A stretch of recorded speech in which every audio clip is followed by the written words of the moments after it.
الحمدللہ، اللہ کا لاکھ لاکھ شکر ہے کہ جس نے اپنی یاد کی توفیق اور موقع فراہم کیا۔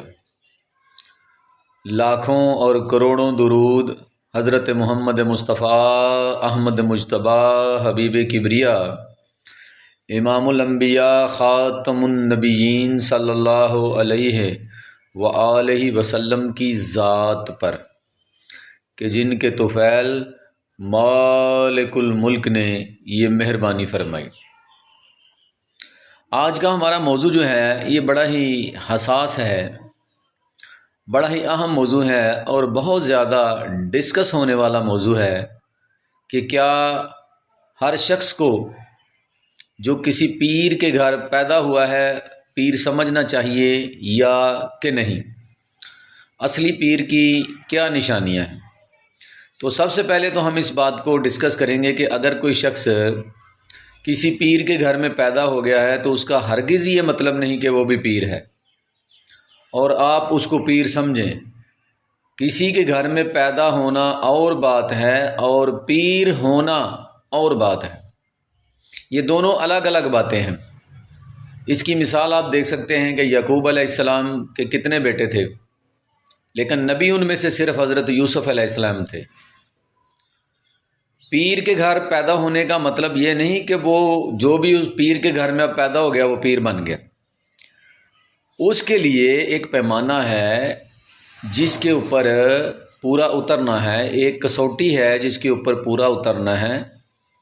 یہ پیر کا لفظ جو ہے یہ ایسے ہی عام لفظ نہیں ہے، اس کے لیے بڑی ساری کوششیں بھی ہیں، بڑی ساری محنت بھی ہے اور دعائیں بھی ہیں اور مرشد کا فیض بھی ہے، مرشد کی نظر کا انتخاب بھی ہے۔ اس میں بڑے سے مراحل ہیں جن کو طے کرنا پڑتا ہے، پھر جا کے بندہ جو ہے وہ اس قابل ہوتا ہے کہ وہ لفظ پیر کا استعمال کر سکے۔ تو ایسے ہی نہیں ہے کہ کوئی راہ چلتا جو ہے وہ پیر کا لفظ استعمال کرنے لگے اور آپ اس کو پیر سمجھ بیٹھیں۔ دوسری بات کہ اصلی پیر کون ہے، بڑی ڈسکس ہونے والی بات ہے جی۔ اصلی پیر کی پہچان کیا ہے، اصلی پیر کون ہے، کیسے معلوم کریں، کون سا پیمانہ ہے، کون سی کسوٹی ہے جس پر اس کو پرکھیں۔ بھئی اس کا کوئی مشکل جواب نہیں ہے، بڑا آسان جواب ہے، بڑا آسان طریقہ ہے کہ آپ کیسے پہچان کر سکتے ہیں کہ کوئی اصلی پیر ہے کہ نقلی پیر ہے۔ سب سے پہلی بات یہ کہ وہ اسلام پر مکمل عمل کرنے والا ہو، مسلمان ہو، اس کی زبان اور دل نے لا الہ الا اللہ محمد الرسول اللہ صلی اللہ علیہ وآلہ وسلم اس نے سچے دل سے پڑھا ہو، اس کے دل میں یہ بستا ہو۔ پہلی یہ پہچان ہے۔ پھر شریعت مطہرہ کا پابند ہو، نماز روزے کا پابند ہو، شریعت محمدی صلی اللہ علیہ وآلہ وسلم پر خود بھی عمل کرتا ہو اور اپنے مریدین کو بھی عمل کرنے کی تلقین کرتا ہو۔ یہ نہیں ہے کہ بس پیر بن گئے، جبہ پہن لیا، دستار باندھ لی اور بس پیر بن گئے، نہیں۔ ایسا کوئی بھی شخص جو آپ کو شریعت محمدی صلی اللہ علیہ وآلہ وسلم کا انکاری یا پھر اس پر عمل نہ کرتا ہو تو پھر ایسا بندہ کوئی پیر چھوڑ کے وہ جب نماز چھوڑے گا تو پیچھے کیا رہ جائے گا، کیونکہ نبی کریم صلی اللہ علیہ وسلم نے فرمایا کہ مومن اور کافر میں فرق کرنے والی چیز نماز ہے۔ تو جب پیر ہی نماز نہ پڑھتا ہو تو اس نے خود کی اصلاح تو ہوئی نہیں ہے، دوسروں کی اصلاح کیا کرنی ہے۔ اور یہ معاف کسی کو نہیں ہے، نماز جو ہے معاف کسی کو نہیں ہے۔ بڑے لوگ آپ کو ملیں گے میری دل کی نماز ہے، بھئی تو ظاہری پڑھ نہیں سکتا، تیرے دل کی نماز کدھر سے آ گئی؟ اور دل کی نماز ہوتی تو رسول اللہ صلی اللہ علیہ وآلہ وسلم مدینے میں مسجد نبوی نہ بناتے، وہاں اذانیں نہ حضرت بلال رضی اللہ تعالی عنہ سے دلواتے، وہاں خود منبر پہ کھڑے ہو کے خطبہ نہ دیتے، آگے کھڑے ہو کے امامت کروا کے نمازیں نہ پڑھاتے، حضرت ابوبکر صدیق سے نمازیں نہ پڑھواتے، وہ کہتے دل کی نماز ہی جو ہے وہ چلا لیں۔ کسی بھی حالت میں نماز جو ہے وہ معاف نہیں ہے۔ بیمار کو ہے، جہاں رعایت دی ہے اسلام نے، دین نے دی ہے، وہاں رعایت ہے، جتنی دی ہے اتنی ہے۔ کھڑا ہو کے نہ پڑھے، بیٹھ کے پڑھ لے، بیٹھ کے نہیں پڑھ سکتا لیٹ کے پڑھ لے، لیٹ کے نہیں پڑھ سکتا اشارے سے پڑھ لے۔ پڑھنی ہے جب تک یہ حواس قائم ہے تب تک پڑھنی ہے۔ یہ بس سارے ڈھکوسلے ہیں ان لوگوں کے، گمراہ کر رہے ہیں لوگوں کو، خود بھی گمراہ ہیں۔ جی ہاں، ہماری تو نمازیں پڑھی ہوئی ہیں جی، چل آج تو نماز نہ پڑھ، آج میرے ذمہ آن دے نماز۔ تیری اپنی کیا اوقات ہے؟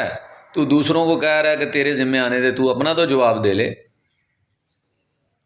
اس لیے میرے بھائی، جو شریعت مطہرہ نے حدود و قیود جو ہیں وہ لگائی ہیں، جو شریعت مطہرہ نے قوانین جو ہیں وہ اسلام کے مذہب میں جو حضرت محمد صلی اللہ علیہ وآلہ وسلم نے، نبی پاک صلی اللہ علیہ وسلم نے اللہ کی طرف سے قائم کردہ حدیں لگائی ہیں، ان پر عمل کرنا ہے۔ یہ ہمارا دین ہے۔ جب ہم اس سے دوری کریں گے، یہ اس طرح کے پیر نہیں ہوں گے کہ جو بھنگ بھی پیے جا رہے ہیں، چرس بھی پیے جا رہے ہیں اور نعرے لگا رہے ہیں اور پتہ نہیں کیا کیا کر رہے ہیں۔ اس طرح کا کام جو ہے کرنے والا کوئی پیر نہیں ہے، آپ نے اس کو فالو نہیں کرنا۔ نبی پاک صلی اللہ علیہ وسلم نے فرمایا، اگر ایک بندہ آپ کے سامنے ہوا میں اڑتا ہوا جا رہا ہے لیکن وہ شریعت کا پابند نہیں ہے تو آپ نے اسے نہیں ماننا، وہ جو مرضی ہو۔